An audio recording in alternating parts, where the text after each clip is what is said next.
begging you to not yell, to not scream, to make this a dignified event. I come from a different world than politics, a world of accountability, profit, loss, risk, reward. That's what I do. That's what I've always done. A business where your word is good, and if it isn't, you're not doing business with people again. It seems very different in the world of politics, at least what I've experienced in this short time.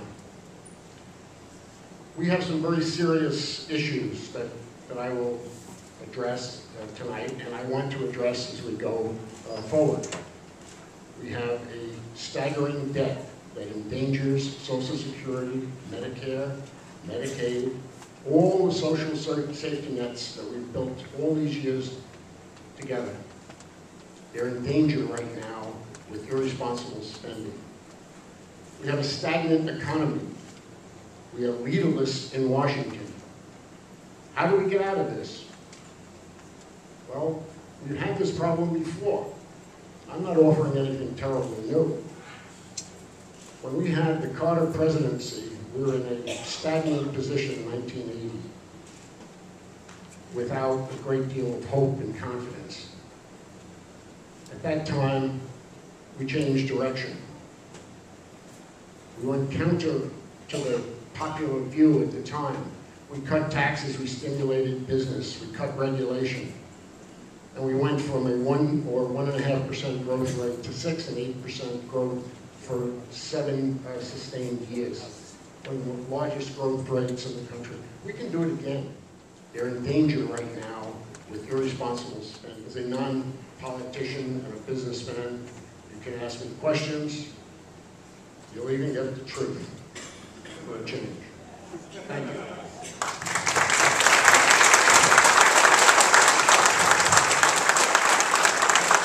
My opponent talks about his business background, his private sector background, which is good. I too have a private sector background, but I also have a public sector background. My opponent talks about fixing the economy by cutting the federal budget by 35%.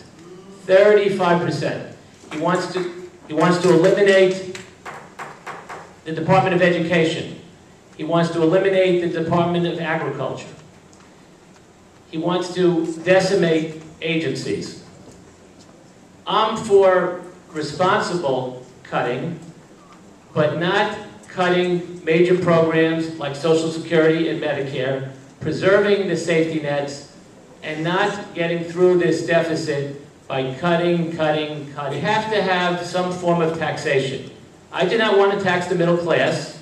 I don't want to tax small businesses. As a matter of fact, small businesses should have tax cuts. But we need to close corporate loopholes.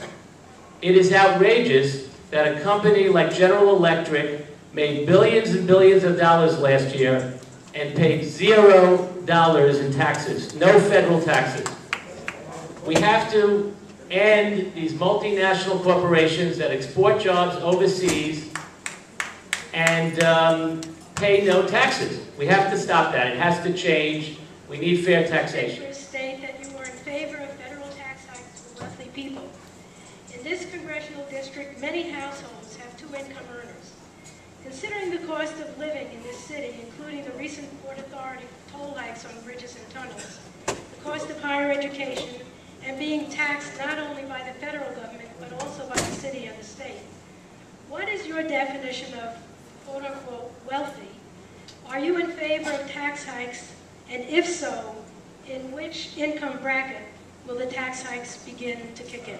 I think that people that make $1 million or more, who have benefited from this country, can afford to pay a little bit more in taxes. So I would like to see a real millionaire's tax, and I know my opponent is opposed to that. Okay. Next question is for Mr. Turner. Congress spends our money. The United States has been involved around the world in areas such as natural disasters, health issues, famine, civil wars, and nation building. Do you have an opinion or criteria as to when the United States should be involved, especially considering our present economic conditions? And if you feel we should be involved, what are the best interests of the United States, and what do you believe should be the limit, if any, in those involvements?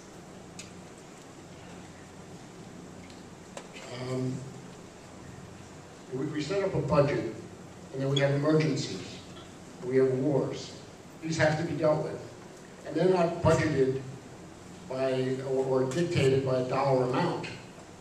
You do what it takes, and you have to figure it out how you're going to pay for it. That's the same thing that happens often in business.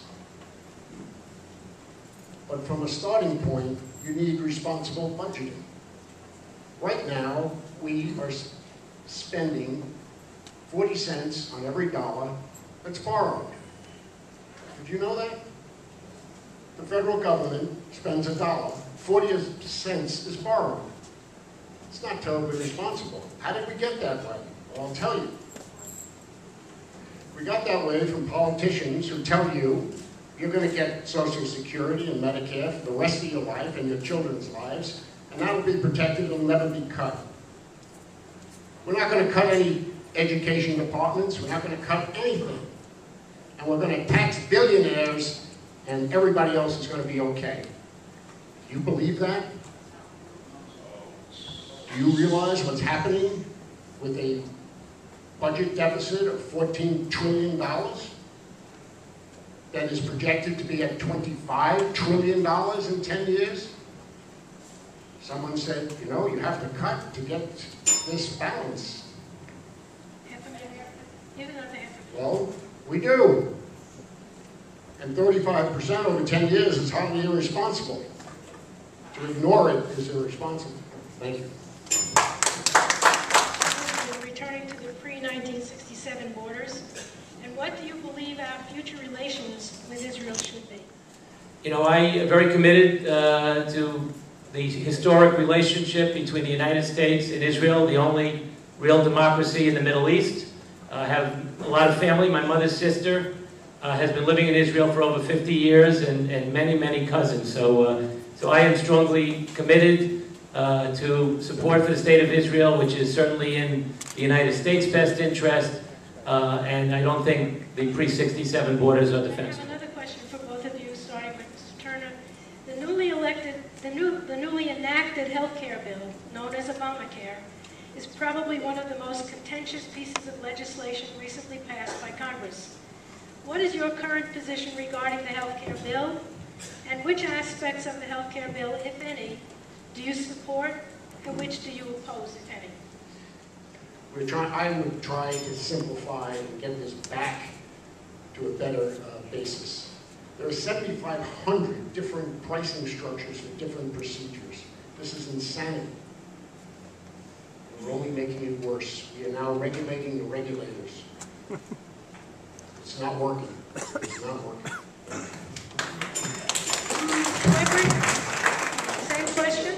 Yeah, there are good aspects to the health care bill, and there are bad aspects. I'll just state a couple of the good aspects first, and then I'll say what I think are problems with the bill. And as it kicks in, as we discuss this issue over the next year or two, I'm sure there are going to be some amendments to the bill. The good aspect is, and we all know, we all have young people that are having trouble getting jobs. We have unemployment at 9.1%. Everywhere I go, people tell me that they have children and grandchildren that are graduating with college degrees and with master's degrees, but can't find jobs. We are destroying our own healthcare system as some people try to push this toward national health care. I would repeal Obamacare and start over again.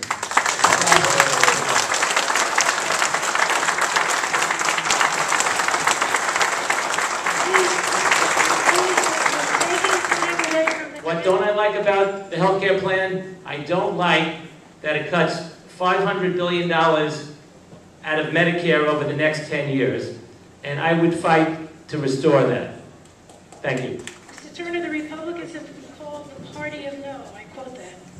And that even if the president has a good idea, the Republicans won't embrace it, perhaps because they are looking towards winning the 2012 elections. What is your comment on this?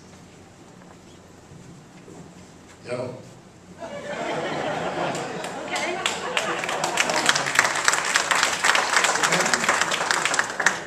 I'd say that was a politically loaded question. No, you've got to thank the community for that. Each bill is, I would hope, be studied on its own merits. There are major philosophical divides between the party right now. And I think we could expect contentious problems on every bill. The president seems to want to spend our way out of this problem. I don't think that can happen. It can only make the problem worse. And we are making it worse. I'm hoping to bring a little reality into it. And if at times it is saying no to the president, I'd be very happy to do that. Thank you.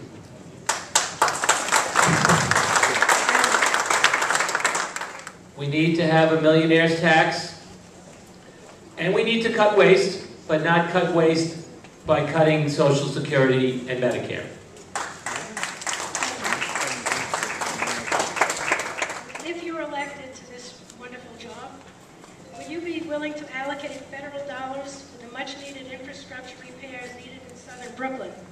For example, street reconstruction in Gerritsen Beach, dredging of Sheepshead Bay, the Manhattan Beach seawall, and sewer upgrades throughout this district. So yes, I will be committed to bringing as much federal dollars back to the local communities, back here, right here in Brooklyn, to deal with some of those infrastructure issues. New York gets 86 cents on every federal dollar it spends. It's outrageous. Places like North Dakota are getting $2. Why? I have an answer for that, but I will see that we get more of our fair share here, and it's allocated properly in the things that are needed in the infrastructure and others. We'll hold you to those promises. Question from that was just handed to me to both candidates. How do you feel about the extension of the tax breaks for the middle class scheduled to expire January 1st? Mr. Turner.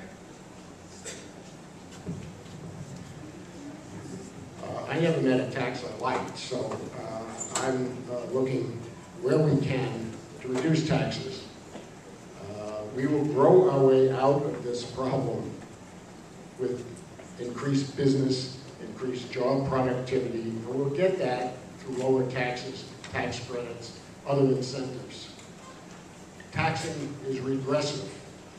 Our joblessness now, our stagnant economy is largely through heavy-handed regulation and heavy taxes.